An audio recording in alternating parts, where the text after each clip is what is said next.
Assalamualaikum warahmatullahi wabarakatuh. Apa kabar sobat radio malam? Semoga kita semua dalam keadaan sehat, dilancarkan rezekinya dan diberi keberkahan dunia dan akhirat. Amin ya robbal alamin. Ketika raja ditampar Yahudi, kok bisa? Inilah kisah seru dan lucu Abu Nawas yang menceritakan tentang sang raja ditampar oleh Yahudi. Pada suatu hari, Abu Nawas singgah di rumah kenalan baru di tepi hutan dengan maksud memperkuat silaturahmi. Ia seorang Yahudi. Sesampainya di rumah Yahudi tersebut, ternyata di sana tengah berlangsung permainan musik yang meriah. Banyak orang yang menonton sehingga suasana begitu meriah. Semua tamu yang hadir ikut larut dalam permainan musik indah itu, termasuk Abu Nawas yang baru saja masuk. Ada yang bermain kecapi, ada yang menari-nari, dan sebagainya. Semua bersuka cita. Ketika para tamu sudah lelah dan kehausan, tuan rumah menyuguhkan kopi kepada para hadirin. Masing-masing mendapat secangkir kopi, termasuk Abu Nawas. Ketika Abu Nawas hendak meminum kopi itu, ia ditampar oleh si Yahudi. Yahudi itu mengatakan agar lebih terlihat akrab karena Abu Nawas merupakan teman barunya. Namun, karena sudah terlanjur larut dalam kegembiraan, Abu Nawas tidak terlalu menghiraukan. Abu Nawas kembali mengangkat cangkir kopinya untuk diteguk. Namun, tidak disangka ia kembali mendapat tamparan yang begitu keras dari pemilik rumah itu. Dan begitu seterusnya. Pemilik rumah tersebut hanya tersenyum saja, tanpa merasa bersalah sedikit pun.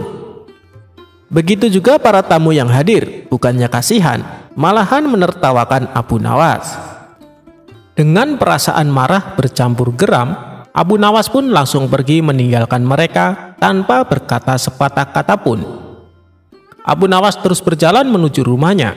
Dalam hati ia bergumam, jahat benar perangai Yahudi itu, main tampar seenaknya saja. Lakuan seperti itu tidak boleh dibiarkan berlangsung di Baghdad. Aku harus mencari cara menghentikan Yahudi tersebut, gumamnya dalam hati. Seketika Abu Nawas mendapatkan akal. Oh iya, aku ada akal, gumam Abu Nawas selanjutnya. Keesokan harinya, Abu Nawas menghadap Baginda Raja di istana. Ampun Baginda, hamba mendengar di negeri ini ada suatu permainan yang belum pernah hamba kenal. Permainan itu sangat aneh, lapor Abu Nawas. Di mana tempatnya?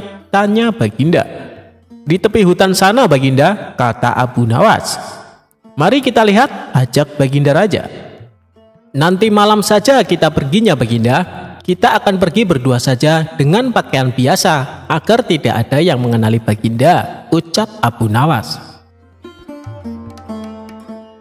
Pada malam hari, maka berangkatlah Baginda dan Abu Nawas ke rumah Yahudi itu. Ketika sampai di sana, kebetulan si Yahudi sedang asik bermain musik dengan teman-temannya. Maka Baginda pun dipersilahkan duduk. Ketika diminta untuk menari, Baginda menolak, sehingga ia dipaksa dan ditampar pipinya kanan kiri. Sampai di situ Baginda baru sadar bahwa ia telah dipermainkan oleh Abu Nawas. Tapi apa daya, ia tak mampu melawan orang sebanyak itu. Maka dengan terpaksa menarilah Baginda sampai keringat mengucur di seluruh tubuhnya. Setelah merasa sangat lelah dan kehausan, barulah dibagikan kopi kepada semua tamu. Dan melihat hal itu, Abu Nawas meminta izin untuk keluar ruangan dengan alasan akan pergi ke kamar mandi untuk kencing. Biar Baginda merasakan sendiri peristiwa itu, karena salahnya sendiri tidak pernah mengetahui keadaan rakyatnya dan hanya percaya kepada laporan para menteri. Pikir Abu Nawas dalam hati sembari meluncur pulang ke rumah. Tak kalah hendak mengangkat cangkir kopi ke mulutnya, Baginda ditampar oleh si Yahudi itu. Ketika ia hendak mengangkat cangkir kopinya lagi, ia pun terkena tamparan lagi, begitu seterusnya. Hingga Baginda merasakan sangat kesakitan dan mukanya menjadi lebam memerah. Sementara tamu yang lainnya terus menertawainya. Ia sadar jika Abu Nawas pasti sudah meninggalkannya dan ia pun tahu jika itu adalah cara Abu Nawas menunjukkan kejahilan yang terjadi pada rakyatnya, dan selalu saja Baginda yang dijadikan korban. Karena tidak sanggup lagi menerima tamparan para Yahudi, Baginda pun langsung pergi tanpa berkata sepatah kata pun. Pada keesokan harinya, setelah bangun tidur, Baginda Raja langsung memerintahkan seorang pengawal istana untuk memanggil Abu Nawas menghadap. "Wahai Abu Nawas, baik sekali perbuatanmu semalam. Engkau biarkan diriku disiksa dan dipermalukan seperti itu," kata Baginda Raja. "Ampun beribu ampun, wahai Baginda Raja. Pada malam sebelumnya hamba telah mendapat perlakuan yang sama seperti itu. Apabila hal itu hamba laporkan secara jujur, pasti Baginda tidak akan percaya dan mengira itu adalah akal-akalan hamba saja. Dari itu, hamba bawa Baginda ke sana agar mengetahui dengan kepala sendiri perilaku rakyat yang tidak senonoh itu," jawab Abu Nawas membela diri. Baginda tidak dapat membantah ucapan Abu Nawas, lalu disuruhnya beberapa pengawal untuk memanggil si Yahudi itu. Tak lama berselang, "Wahai Yahudi, apa sebabnya engkau menampar aku tadi malam?" tanya Baginda marah. "Wahai tuanku, sesungguhnya hamba tidak tahu jika malam itu adalah tuanku. Jika sekiranya hamba tahu, hamba tidak akan berbuat seperti itu," jawab si Yahudi membela diri. Apa daya pembelaan Yahudi itu tidak disetujui oleh Baginda Raja, karena menampar orang termasuk perbuatan menyiksa dengan kejam, dan Baginda harus mengambil tindakan tegasnya karenanya. "Sekarang terimalah pembalasanku," kata Baginda. "Ampunilah hamba tuanku," ucap si Yahudi. Segera saja Baginda memerintahkan para prajurit untuk memasukkan si Yahudi ke dalam penjara. Sejak saat itu, Baginda Raja amat memperhatikan rakyatnya. Ia berterima kasih atas laporan yang diberikan oleh Abu Nawas tersebut, meski caranya selalu aneh dan membuat ia hampir celaka. Demikianlah kisah lucu tentang Abu Nawas kali ini.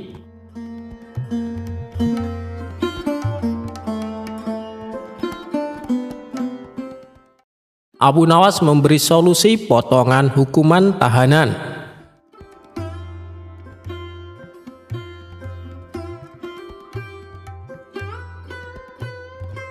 Bukan Abu Nawas kalau tidak memiliki otak yang cerdik.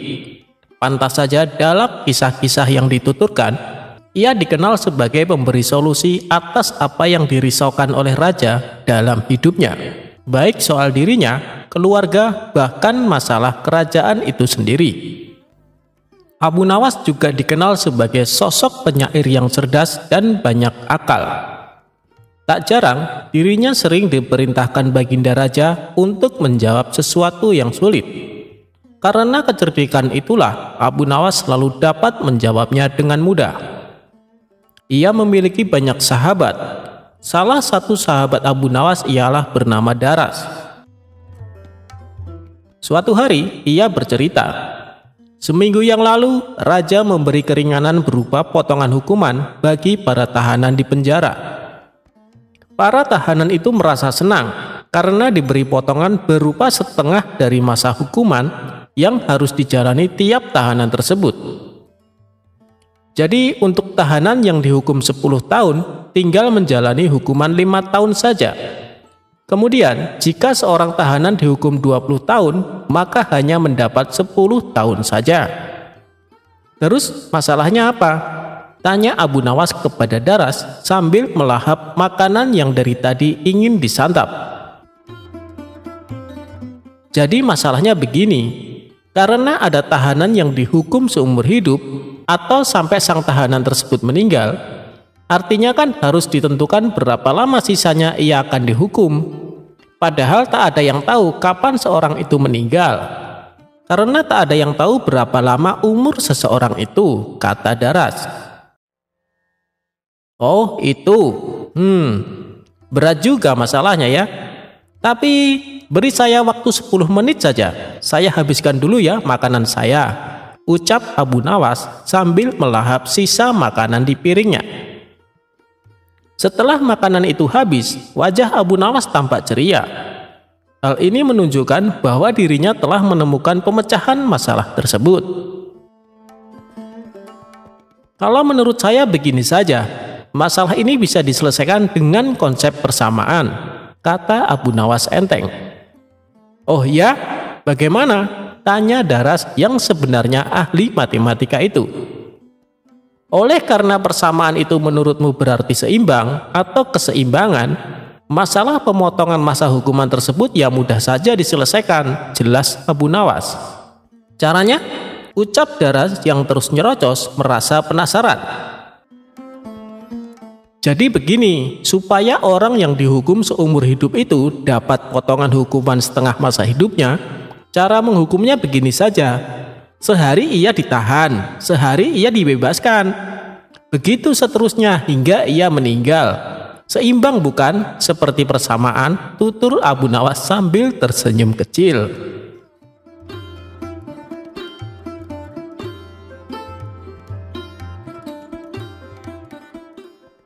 Abu Nawas dengan saudagar Mesir.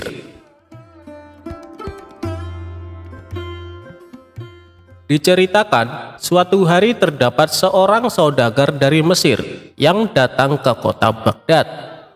Ia membawa berbagai macam barang dagangan yang tak lama seluruh dagangannya pun habis terjual. Sehingga saudagar tersebut berkemas untuk pulang ke negaranya. Namun, karena belum mendapat tumpangan kapal yang siap berlabuh, maka ia terpaksa untuk tinggal beberapa hari di Baghdad. Sembari menunggu labuhnya kapal, sang saudagar pun sedikit bersenang-senang menikmati keindahan kota Baghdad. Pada suatu malam, sang saudagar bermimpi menikahi seorang gadis anak dari penghulu. Dalam mimpi tersebut, ia juga telah memberikan seserahan perkawinan kepada pengantin wanita. Keesokan harinya ia lantas menceritakan mimpinya kepada teman-temannya yang lambat laun. Cerita tersebut terdengar di seluruh penjuru kota Baghdad, hingga terdengarlah di telinga sang penghulu Baghdad. Setelah mendengar kabar yang tersebar luas tersebut, maka sang penghulu cepat-cepat mendatangi saudagar Mesir dan bertanya, "Wahai saudagar, apa benar kau telah bermimpi menikahi anakku? Jika memang benar, engkau harus menyerahkan seserahan sesuai dengan di mimpimu itu." Sang saudagar pun menjawab, "Apa yang engkau ucapkan memang benar, wahai penghulu. Namun hal itu hanyalah sebuah mimpi saja. Kenyataannya saya tidak pernah menikahi putrimu." Mendengar jawaban sang saudagar, penghulu pun langsung marah. Lantas ia merampas seluruh harta benda sang saudagar, sembari mengucapkan, "Seluruh harta bendamu ini sebenarnya tak akan cukup untuk menjadikanmu menikah dengan anakku." Seluruh harta benda sang saudagar langsung ia bawa pulang dan hanya menyisakan pakaian yang menempel di badan. Apa yang menimpa sang saudagar tak satupun orang yang menolong, bahkan tak ada yang menggubrisnya. Pada suatu hari, sang saudagar datang kepada sang istri untuk meminta tolong karena ia telah tak memiliki satupun uang dan harta. Ia ceritakanlah hal yang telah menimpanya pada saat di kota Baghdad. Sang istri pun sangat sedih dan kasihan dengan apa yang telah menimpa sang suami, sehingga dibawalah sang suami kepada Abu Nawas untuk meminta bantuan kepadanya.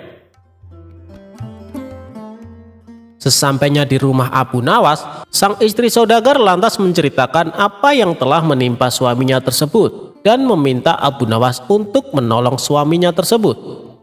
Abu Nawas pun menyanggupinya, janji akan melaporkan masalah sang saudagar kepada Baginda Raja.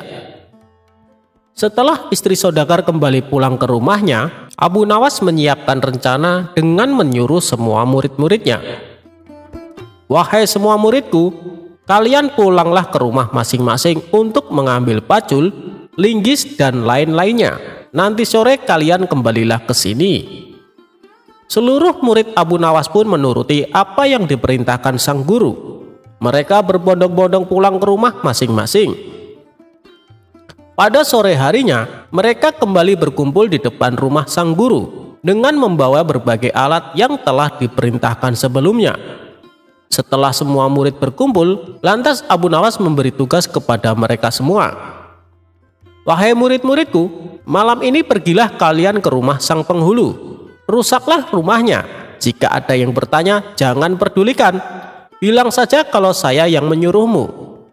Para murid pun sontak mengiyakan perintah sang guru. Dengan cepat berbondong-bondong pergi ke rumah sang penghulu untuk merusak rumahnya. Singkat cerita, sementara sang penghulu sedang tidur di rumahnya, terdengar riuh yang membuat sang penghulu kaget terbangun dari tidurnya. Melihat rumahnya telah dirusak oleh sekawanan orang, ia pun marah dan bertanya, "Siapa yang menyuruh kalian menghancurkan rumahku ini?"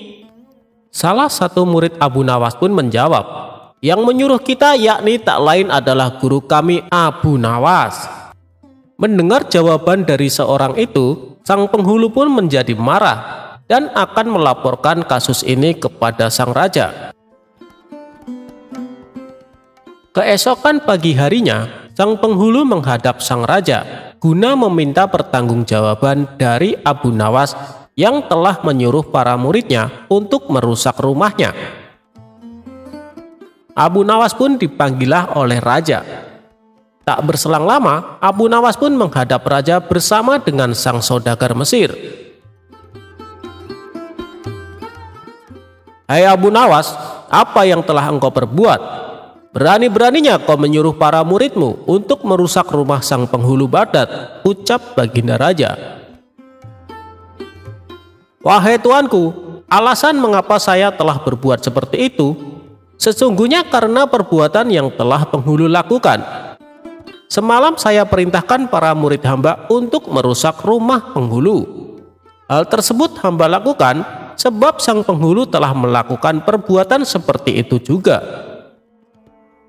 Jadi begini baginda yang mulia, sang penghulu mendengar kabar ada seorang saudagar dari Mesir yang bermimpi telah menikahi anak sang penghulu serta telah memberikan seserahan kepada penghulu. Sang penghulu pun mendengar cerita tersebut, lantas menemui sang saudagar dan merampas semua harta bendanya. Mendengar cerita dari Abu Nawas, sang raja pun kaget dan segera memecat sang penghulu dari jabatannya. Harta yang telah dirampas pun kemudian dikembalikan kepada sang saudagar Mesir.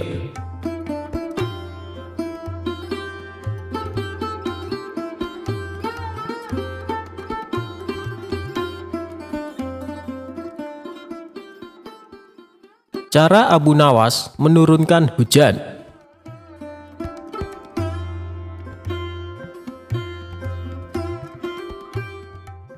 Kisahnya bermula ketika Abu Nawas melakukan kesalahan yang membuat baginda raja sangat marah. Baginda raja memerintahkan pasukan istana untuk secepatnya menangkap Abu Nawas. Sementara sosok humoris itu yang sedang berada di rumah memberitahukan kepada istrinya, "Wahai istriku, sepertinya aku harus meninggalkan kampung halaman untuk beberapa waktu," ucap Abu Nawas. "Ada masalah apa lagi wahai suamiku? Kenapa engkau terlihat ketakutan?" tanya sang istri yang sangat khawatir. "Aku telah membuat kesalahan yang membuat baginda raja murka. Aku yakin tidak lama lagi pasukan istana datang kemari untuk menangkapku," jawab Abu Nawas. Kemudian Abu Nawas mengemas bajunya ke dalam tas dan segera pergi meninggalkan rumah. Ternyata dugaan dia benar. Selepas kepergiannya, beberapa prajurit istana datang menggeledah rumah Abu Nawas. "Mana Abu Nawas?" tanya salah satu prajurit kepada istri Abu Nawas. "Dia sudah pergi meninggalkan kampung ini," jawab istri Abu Nawas. Para prajurit pun langsung balik ke istana menghadap baginda raja. "Mana Abu Nawas?" tanya baginda raja. "Ampun Paduka yang mulia, Abu Nawas sudah tidak ada di rumahnya," kata istrinya. "Dia sudah meninggalkan kampung ini," jawab salah satu prajurit. "Kurang ajar, Dia coba menghindari hukuman, pikir Baginda Raja. Sementara Abu Nawas mulai mengembara dan berpindah-pindah tempat dari kampung satu ke kampung yang lainnya. Suatu ketika dalam pengembaraannya, Abu Nawas melintasi sebuah dusun yang sedang dilanda musim kemarau. Abu Nawas yang mengenakan jubah dan sorban layaknya ulama besar sempat membuat perhatian warga. Mereka mengira Allah Subhanahu wa Ta'ala telah mengirim seorang waliullah untuk menolong dusunnya yang sedang mengalami musim kemarau. Para warga pun segera mengerumuni Abu Nawas. "Assalamualaikum, Syekh. Sudilah kiranya Tuan Syekh mampir sebentar di rumah kami," pinta kepala dusun. Abu Nawas pun sudah menolaknya. Namun karena para warga memaksa, ia pun mau tidak mau menerima ajakan mereka ke rumah kepala dusun. Abu Nawas dijamu berbagai macam hidangan dan diperlakukan istimewa layaknya raja. "Apa yang membuat kalian memperlakukanku sedemikian istimewa, padahal kalian tidak mengenalku?" tanya Abu Nawas. "Begini Tuan Syekh, dari penampilan Tuan, kami yakin kalau Tuan adalah ulama besar yang dikirim Allah Subhanahu wa Ta'ala untuk membantu desa kami," jawab kepala dusun. "Memangnya apa yang menimpa desa kalian?" tanya Abu Nawas lagi. "Sudah berbulan-bulan desa kami mengalami musim kemarau, tanaman-tanaman mati, air persediaan kami tinggal beberapa ember. Doakanlah desa kami wahai Tuan Syekh, agar desa kami diturunkan hujan," jelas kepala dusun.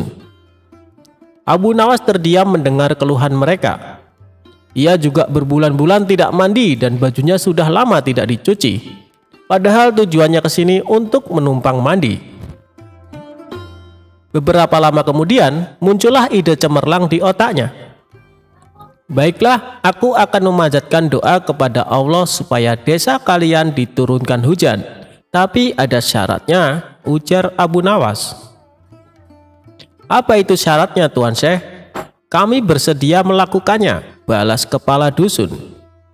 "Syaratnya adalah kumpulkan semua air persediaan kalian dan ditaruh di tengah lapangan," perintah Abu Nawas. Para warga pun membawa air terakhir yang mereka miliki. Total air yang terkumpul hanya 2 ember. Kemudian air tersebut ditaruh di tengah lapangan. Abu Nawas melepas bajunya dan mencucinya dengan air di ember pertama. Sedangkan air di ember kedua dia gunakan untuk mandi. Melihat hal itu, para warga pun menjadi terkejut. "Wahai Tuan Syekh, itu air terakhir persediaan kami yang rencananya untuk minum anak-anak kami," ucap salah satu warga. Perbuatan Abu Nawas ini tentunya mengundang reaksi kemarahan warga. Ada yang mencemooh, ada yang membentak, ada pula yang menghujat.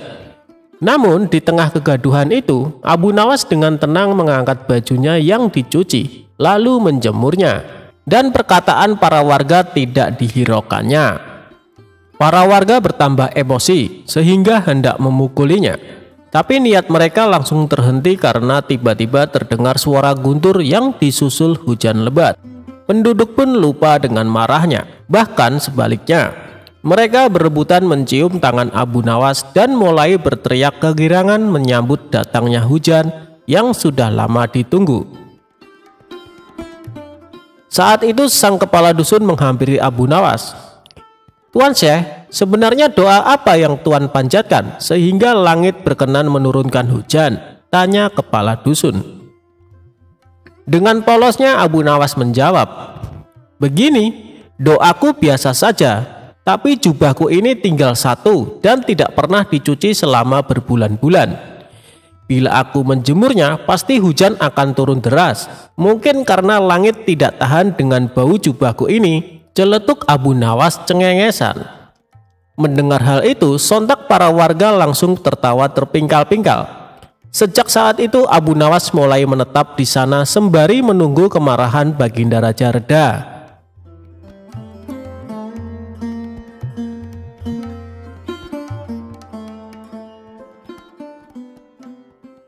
Abu Nawas sembuhkan sakit cintanya sang pangeran.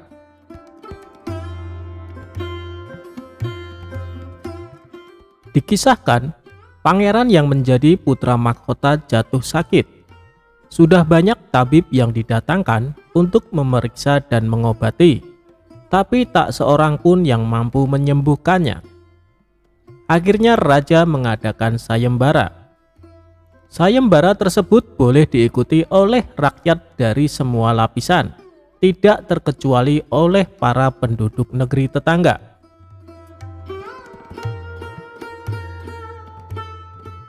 Sayembara yang menyediakan hadiah menggiurkan itu, dalam waktu beberapa hari berhasil menyerap ratusan peserta. Namun tak satu pun dari mereka berhasil mengobati penyakit sang pangeran.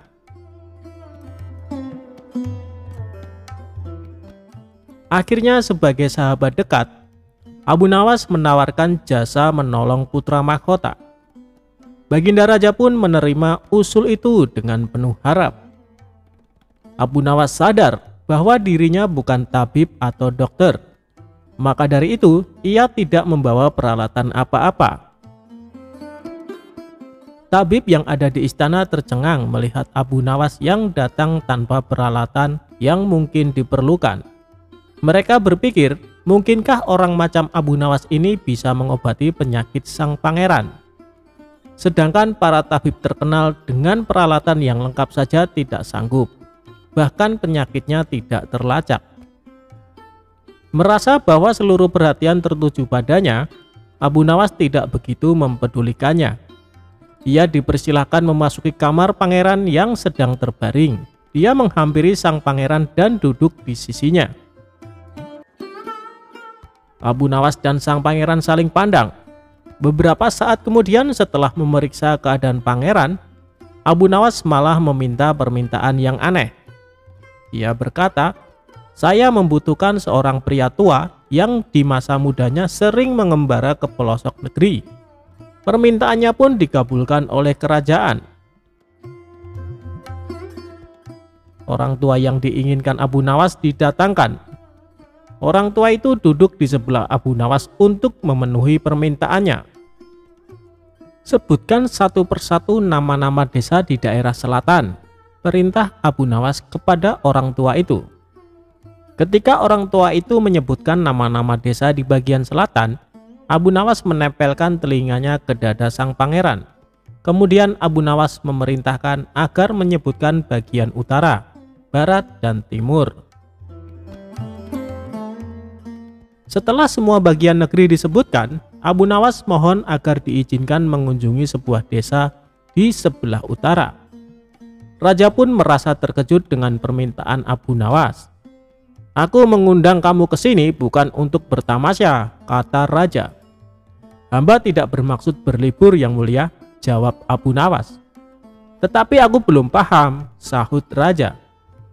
"Maafkan hamba paduka yang mulia. Kurang bijaksana rasanya bila hamba jelaskan sekarang," jelas Abu Nawas. Abu Nawas pun pergi selama 2 hari. Saat kembali dari desa itu, ia menemui sang pangeran dan membisikkan sesuatu. Kemudian menempelkan telinganya ke dada sang pangeran. Lalu Abu Nawas menghadap raja. "Apakah yang mulia masih menginginkan sang pangeran tetap hidup?" tanya Abu Nawas. "Apa maksud perkataanmu?" raja balas bertanya. "Sang pangeran sedang jatuh cinta pada seorang gadis di desa sebelah utara negeri ini," kata Abu Nawas menjelaskan. "Bagaimana kau tahu?" tanya raja. Ketika nama-nama desa di seluruh negeri ini disebutkan, tiba-tiba degup jantungnya bertambah keras saat mendengar nama sebuah desa di bagian utara negeri ini. Tetapi sang pangeran tidak berani mengutarakannya kepada baginda, terang Abu Nawas. "Lalu apa yang harus aku lakukan?" tanya raja. "Mengawinkan pangeran dengan gadis desa itu, sebab cinta itu buta, wahai raja. Bila tidak berusaha mengobati, maka ia akan mati." Rupanya saran Abu Nawas tidak bisa ditolak. Sang pangeran adalah putra satu-satunya yang merupakan pewaris tunggal kerajaan. Dan Abu Nawas benar. Begitu mendengar persetujuan sang raja, setelah dikawinkan dengan gadis desa tersebut, sang pangeran berangsur-angsur pulih. Sebagai tanda terima kasih, raja memberi Abu Nawas sebuah cincin permata yang sangat indah.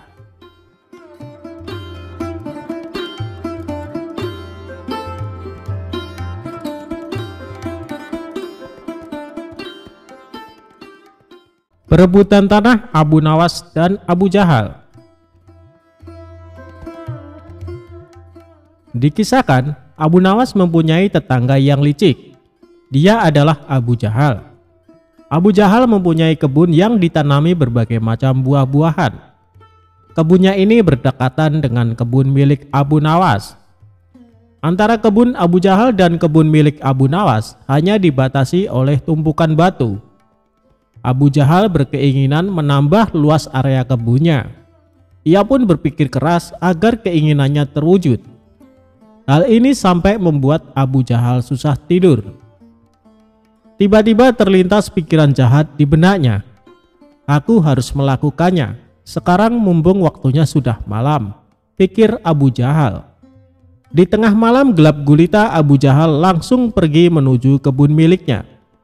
Dia mencari pembatas tumpukan batu yang menjadi pemisah antara kebunnya dan kebun milik Abu Nawas. Setelah menemukannya, dia mulai mengangkat satu persatu batunya, lalu dia memindahkan di area kebun milik Abu Nawas. Dengan begitu, luas kebun milik Abu Jahal menjadi bertambah luas. Setelah selesai, dia kembali pulang ke rumahnya dengan sembunyi-sembunyi. Dan dia senang dengan apa yang dilakukannya. Selama beberapa hari, Abu Nawas tak menyadari dengan perbuatan Abu Jahal. Ia masih santai menanam buah-buahan di area yang telah dicuri Abu Jahal. Seiring berjalannya waktu, buah yang ditanami Abu Nawas kini berbuah. Buahnya besar-besar dan segar. Melihat hal itu, Abu Jahal senang bukan kepalang. Ia pun segera memanen tanaman buah tersebut. Tidak berapa lama datanglah Abu Nawas. Ia sangat terkejut melihat Abu Jahal memanen tanaman buah miliknya. "Hei Abu Jahal, apa yang kamu lakukan?" seru Abu Nawas. "Aku sedang memanen buah yang ada di kebunku," jawab Abu Jahal. "Apa kau bilang? Ini masih area kebunku Abu Jahal," balas Abu Nawas. "Hei Abu Nawas, kamu mengigau ya? Coba kau lihat batu pembatasnya," tegas Abu Jahal. Sejenak Abu Nawas terdiam. Kenapa tumpukan batunya bisa pindah ya? Atau aku yang kurang teliti, pikir Abu Nawas. Tapi kan buah itu aku yang menanamnya, Abu Jahal, ucap Abu Nawas. "Itu sih salahmu sendiri, kenapa menanam buah di area kebunku?" "Berarti ini adalah milikku," sahut Abu Jahal. "Kurang ajar, ini pasti ada yang tidak beres," kata Abu Nawas dalam hati. "Hei Abu Jahal, kamu pasti memindahkan tumpukan batu itu kan?" tanya Abu Nawas geram. "Jangan fitnah kamu, aku bisa mengadukannya kepada Tuan Hakim," balas Abu Jahal menggertak. "Ayo kita selesaikan masalah ini di depan Tuan Hakim," timbal Abu Nawas. Maka keduanya menghadap Tuan Hakim. Di hadapan Tuan Hakim, antara Abu Nawas dan Abu Jahal saling mengadukan masalahnya. Setelah mendengar penuturan dari kedua belah pihak, Tuan Hakim pun berkata, "Jujur saja saya sangat bingung, siapa di antara kalian yang benar? Tapi sepertinya aku lebih percaya Abu Jahal." "Kenapa Tuan Hakim begitu mudah memutuskan hal itu? Anda adalah hakim yang terkenal bijak. Harusnya Anda lebih berhati-hati dalam memutuskan," balas Abu Nawas tidak terima. "Sudahlah Abu Nawas, terima saja keputusan hakim. Toh area kebunmu masih juga luas," ucap Abu Jahal.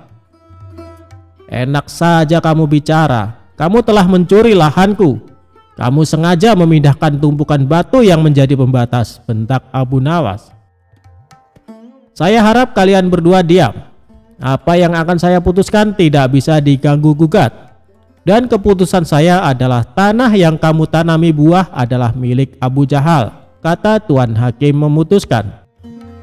Mendengar hal itu, Abu Jahal merasa sangat senang.